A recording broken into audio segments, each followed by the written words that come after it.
전이금속엔 최외각전자와 전자배치.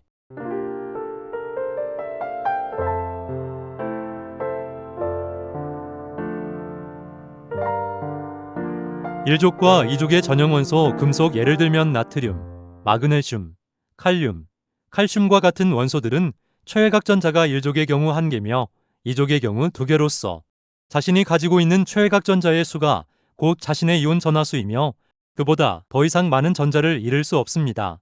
예를 들어 나트륨은 최외각전자가 1개이므로 전자 1개를 잃는 플러스 1가양이온이 최대이며 플러스 2가양이온이 될 수는 없습니다. 그러나 전이금속 예를 들면 크롬, 망간, 철, 구리 등은 자신의 최외각전자 수보다 더 많은 전자를 잃고 다양한 전하수의 이온 상태를 가질 수 있습니다. 전이금속의 전자배치는 3D, 4s의 최외각전자 전자배치를 가지며 또한 4s, 3D의 전자의 에너지가 높아지는 순서의 전자배치를 모두 가질 수 있으므로 3D와 4s의 준위별 에너지는 거의 차이가 없습니다. 이러한 작은 에너지 차이 덕분에 전이금속은 환경에 따라 잃는 전자의 개수를 조절하며 다양한 전하수와 산화수를 가질 수 있습니다. 전이금속은 단순히 전자를 많이 잃는 것이 아니라 전자를 잃었을 때 더 안정적인 배치가 된다면 안쪽의 디귿도 전자까지 내놓습니다. 아이러니한 것은 전이금속의 4s는 최외각전자이기 때문에 전자를 빼낼 때는 먼저 빼내며 4s가 3D보다 에너지가 낮기 때문에 전자를 채울 때는 먼저 채웁니다. 그러므로 전이금속은 전자 1개를 잃을 때나 2개를 잃을 때나 4s부터 먼저 뺍니다. 이것은 예외가 없습니다. 또한 전자를 채울 때도 4s부터 먼저 채웁니다. 다만 크롬과 구리는 예외적으로 전자를 채울 때는 4s의 1개는 먼저 채우지만 2개의 전자부터는 3D부터 채우게 됩니다. 그러므로 크롬은 3D의 5개를 채우고 구리는 3D의 10개를 채우는 방법을 선택하게 됩니다. 결국 다른 전이금속들이 최외각전자수가 2개인 것과 달리 크롬과 구리는 4s의 전자가 1개뿐이므로 최외각전자수가 1개입니다. 즉, 크롬과 구리는 4s를 다 채우고 3D의 전자를 1개 비워두는 것보다 3D의 반쯤 채우거나 다 채우는 것을 우선으로 하고 4s에는 1개만 채운 것입니다. 이것이 크롬과 구리에게는 더 안정하기 때문에 이렇게 선택하게 됩니다.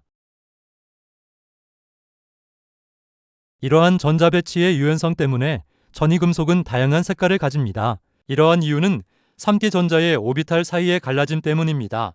원래 에너지가 같았던 5개의 d오비탈들이 리간드의 전자쌍과 반발력을 일으키며 에너지가 높은 그룹과 낮은 그룹으로 갈라지게 됩니다. 이때 디전이를 통해 갈라진 틈 사이로 전자가 이동하며 가시광선을 흡수하기 때문입니다. 이때 보색 관계의 색이 발현됩니다. 이를 통해 전이금속은 다양한 색 또는 물감의 색이 됩니다. 전이금속 자체도 색상을 가지지만 전이금속이 융화되거나 이들이 착화한 물을 생성하면 더 화려한 색상을 나타냅니다. 그러므로 전이금속 착화한 물은 지시약, 코발트 블루나 프러시안 블루와 같은 안료와 염료 그리고 헤모글로빈, 엽록소와 같은 체내 색소로 사용됩니다. 철의 경우 최외각전자는 2개이지만 2가양이온뿐만 아니라 3가양이온도 될 수 있습니다. 철은 일반적으로 산소와 결합하여 산화물 상태인 산화철 상태로 자연계에 흔히 존재합니다. 전이금속과 마찬가지로 철의 양이온이 전하수는 산화수와 일치합니다. 철은 2가양이온보다 3가양이온을 더 선호합니다. 반면 1가양이온은 선호하지 않습니다. 철은 2가양이온이 되기 위해 4s의 2개의 전자를 먼저 빼냅니다. 철은 3가양이온이 될 수도 있는데 이때에는 3D의 전자를 하나 빼서 반만 채웁니다. 이러면 3D의 전자 배치는 안정해집니다. 만약 철이 1가양이온이 되면 4s 전자는 그냥 놔두고 3D에서 전자 1개만 빼면 반쯤 채워지므로 안정해서 선호할 것 같지만 실제로 철 1가양이온은 거의 존재하지 않으므로 이는 자연이 선호하는 방식이 아님을 알 수 있습니다. 철 1가양이온이 안정해 보이지만 자연계에 드문 이유는 우선 전이금속은 최외각 전자인 4s 전자를 먼저 빼내는 것을 선호하며 전자 1개를 더 잃을 때 필요한 이온화 에너지보다 전자 2개를 잃으면서 다른 원소와 결합 시 얻는 격자 에너지와 소화 에너지가 더 크기 때문에 철의 입장에서는 차라리 전자 1개를 더 잃고 화합물을 이루는 것이 훨씬 에너지 이득이 크다고 보기 때문에 선호합니다. 또한 4s는 최외각 전자이므로 핵이 전자를 지키기엔 너무 멀리 있어서 유지하기 힘들다는 문제도 있습니다. 따라서 자연은 일반적으로 전이금속의 안정한 이온 상태를 유지하기 위해 사이스 전자부터 모두 없애는 방향을 선택하게 되었습니다. 티타늄, 바나듐, 크롬 등도 모두 이온화 시 사이스 전자를 먼저 잃는 것이 일반적인 순서입니다. 그 후에 필요하면 3기 전자를 잃습니다.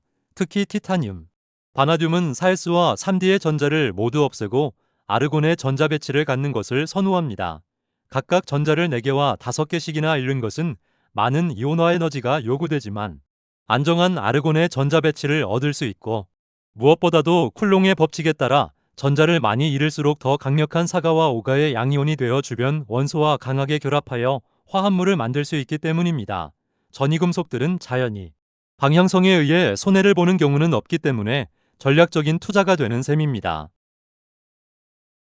전이금속이 전자를 많이 잃을 수 있다는 것은 화학적 유연성이 뛰어나다는 뜻입니다.